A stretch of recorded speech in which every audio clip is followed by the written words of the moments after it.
Okey, kita sambung kita punya pelajaran lagi. Okey, tentang pewarisan. Okey, kalau sebelum ni kita dah belajar tentang allele dominan dengan allele recessive, di mana allele dominan one in enough, sebab ciri itu dikawal oleh sepasang gen. Sepasang makna ada dua. Satu allele, ada dua allele. So tengok sama ada allele itu dominan atau allele recessive. Kalau allele dominan, one is enough. Maknanya satu je dah cukup untuk menunjukkan ciri dia. Tetapi kalau allele recessive ni, dia small, huruf kecil. Maknanya lemah. Dia lemah, dia hanya akan menunjukkan cirinya apabila allele dominan tak ada. Okey, contoh kat sini je kak, allele dominan diwakili oleh huruf besar, manakala allele recessive diwakili huruf kecil. Misalnya T besar untuk sifat tinggi, T kecil untuk sifat rendah. Bermakna tinggi adalah sifat yang dominan, manakala T kecil adalah sifat yang recessive. Okey. Rajah 5/7 menunjukkan sepasang kromosom homolog di dalam nukleus. Yang cikgu dah cerita, satu daripada mak, satu daripada bapa. Bagi setiap trait, kita mewarisi dua salinan gen, satu daripada ibu dan satu daripada bapa.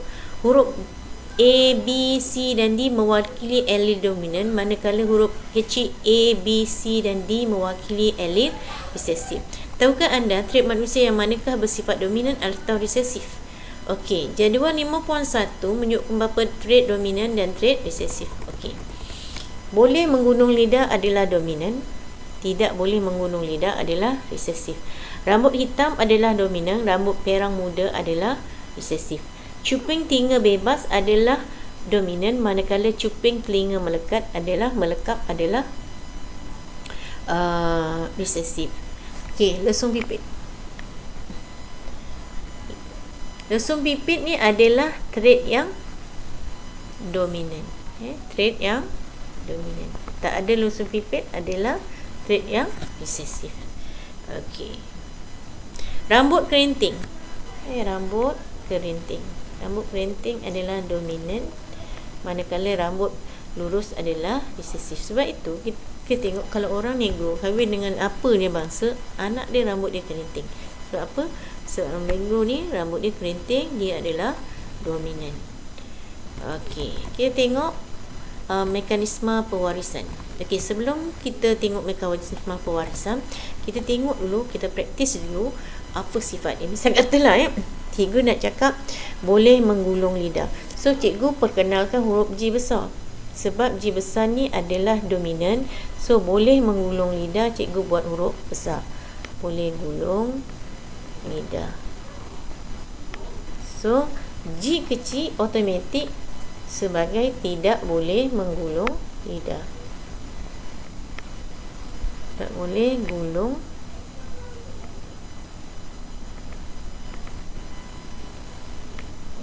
lidah. Okay. So kita ada sepasang gen, satu dari mak, satu dari bapa. Okey, tengok. Siapa yang boleh menggulung lidah? Okey, kita tengok sini ada 3 jenis. Okey, pertama. Kita tengok sepasang gen. Nak tentukan sifat tu dia bergantung pada sepasang gen, sebab satu daripada mak, satu lagi daripada bapa. Satu mak, satu bapa, satu mak daripada bapa. Okey, sekarang kita tengok ni. Kat sini. Ada huruf besar. Okey, kalau ada huruf besar, automatik dia tengok huruf besar. Apa dia? Boleh gulung lidah. So boleh. Boleh gulung lidah. Sekarang ni ada huruf besar tak yang ni? Ada huruf besar tak? Okey, kalau ada huruf besar, dia boleh gulung lidah. Okey, sekarang ada huruf besar tak? Okey, kat sini tak ada huruf besar, baru tengok sifat G kecil tu apa. Tidak boleh menggulung lidah, maka dia tak boleh. Siapa yang tak boleh menggulung lidah? Cikgu adalah antara orang yang tak boleh menggulung lidah. So cikgu dapat G kecil ni, satu daripada siapa? Daripada mak, satu lagi daripada bapa cikgu. So cikgu tidak boleh menggulung lidah. Bagi yang boleh menggulung lidah, dia punya sama ada G besar atau G besar, G kecil. G ni kita tak nampak. Okey. Siapa yang mempeloporkan tentang mekanisme pewarisan? Itu adalah bapa genetik, dipanggil Gregor Mendel. Gregor Mendel adalah orang pertama yang menemui mekanisme pewarisan secara teratur dan mendalam.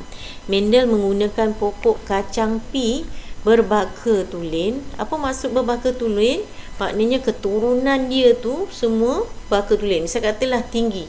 Semua pokok tu daripada anak dia sampai cucu cicit dia sebelum ni, cucu cicit pula, daripada nenek moyang dia adalah baka tulen tu. Maksudnya kalau tinggi-tinggi keturunannya, kalau rendah semua rendah. Dia akan mengkaji tentang kacukan monohybrid. Kacukan monohybrid maknanya dia kaji satu je. Contohnya dia nak kaji tinggi, dalam masa satu tu dia kaji tinggi je lah. Contohnya ciri ketinggian. Dalam ketinggian ada trait apa? Trait tinggi dengan trait rendah. Okey, kalau dia nak kaji jenis bunga, warna bunga, maknanya dia kaji warna bunga je. Warna biru dengan warna pink misal kata. Okey, Mendel melakukan kacukan antara pokok kacang pi yang tinggi berbaka tulen dengan satu pokok kacang pi kerdil yang berbaka tulen. Kalau kita nak tengok baka tulen, kita tengok pada huruf dia Okey, kat sini. Tulen betul lah sebab tak ada huruf kecil langsung. Maknanya dia adalah pokok tinggi berbaka tulen. Manakala kalau T kecil adalah pokok rendah atau kerdil dan berbaka tulen. Okey, generasi pertama daripada kacukan itu dinamakan F1. Apabila individu daripada F1 dikacukkan dengan F2, maka F2 akan terbentuk. Okey. Genotip. Apa itu genotip? Genotip adalah maklumat genetik. Okey, bila kita sebut genotip, jin boleh nampak tak jin? Jin boleh nampak. Siapa boleh nampak jin? Boleh nampak kan? So genotip merujuk kepada genetik ataupun gen, benda yang kita tak boleh nampak. Manakala fenotip, okey, fenotip, okey, fenotip ni tengok face muka kan. Muka tu ciri lah. So C kat sini